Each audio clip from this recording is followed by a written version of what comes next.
नमस्कार, TCP 24 news में आप सभी दर्शकों का स्वागत है।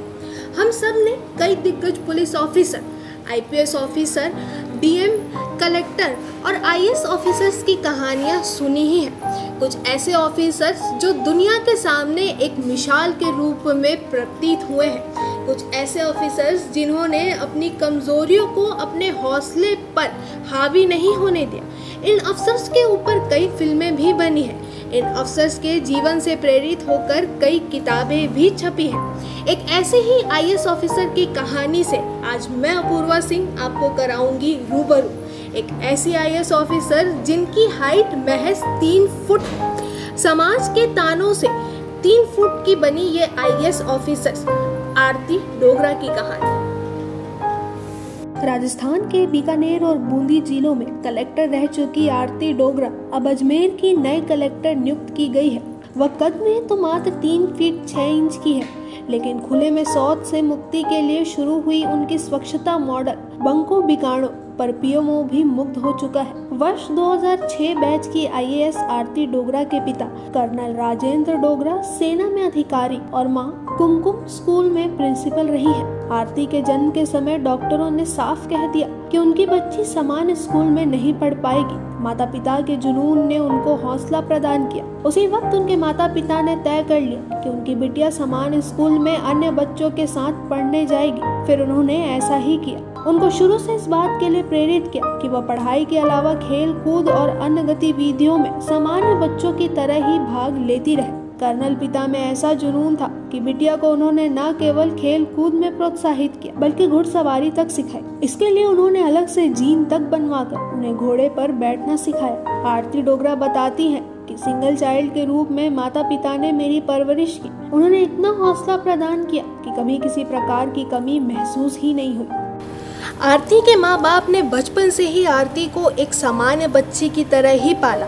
कभी उन्होंने आरती को महसूस नहीं होने दिया कि वह असामान्य है, बल्कि हमेशा हर माँ बाप की तरह उन्होंने यही चाहा कि उनकी बेटी बाकी बच्चों से आगे निकले। आरती स्कूल से निकलकर दिल्ली के श्री राम लेडी कॉलेज से इकोनॉमिक्स में ग्रेजुएशन करने के दौरान उन्होंने जमकर छात्र राजनीति में भी भाग लिया और छात्र संघ चुनाव भी जीती। वो कॉलेज के सांस्कृतिक गतिविधियों से लेकर डिबेट तक में खुद भाग लेकर अपने व्यक्तित्व को निखारती रही। ग्रेजुएशन के बाद पोस्ट ग्रेजुएशन उन्होंने देहरादून से की। इसके बाद अपने सबसे पसंदीदा काम यानी बच्चों को पढ़ाने में जुट गई। इस दौरान देहरादून की तत्कालीन कलेक्टर मनीषा के साथ उनकी मुलाकात ने आरती की पूरी सोच ही बदल कर रख दी।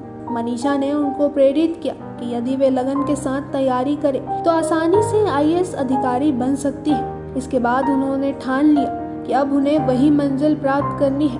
उसके बाद आरती मन लगाकर IAS अधिकारी की तैयारियों में जुट गई। जब उनके कर्नल पिता को पता चला तो उन्होंने एक ही बात कही कि चाहे जो काम करो, नतीजों की चिंता छोड़, उसमें अपना पूरा 100% मेहनत और विवेक झोंक दो। उन्होंने जमकर मेहनत की और उम्मीद के विपरीत लिखित परीक्षा पास कर ली। अब वक्त था फेस टू फेस इंटरव्यू का। इंटरव्यू के लिए कमरे में प्रवेश करने से पूर्व आरती बुरी तरह से नर्वस हो चुकी थी।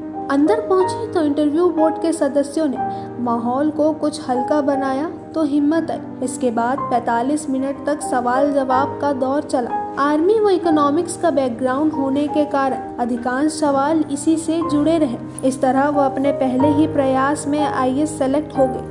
कद छोटा होने की वजह से समाज के ताने, लोगों के बीच मजाक बनना, सामान्य लोगों में गिनती ना होना, इन सब से परे उठकर आरती ने समाज में अपनी एक अलग ही पहचान बनाई है।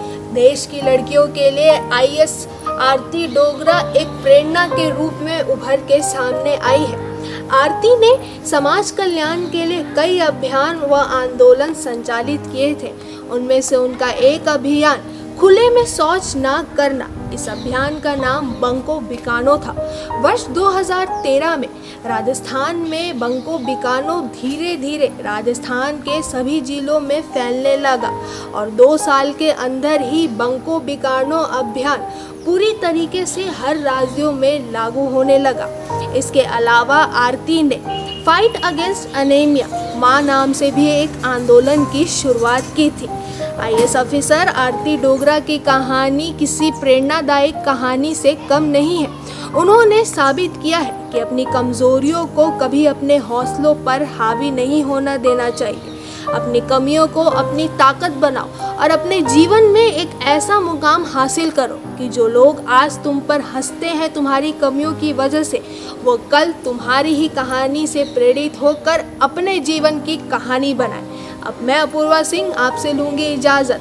फिर से होगी आपसे मुलाकात एक नई कहानी के साथ।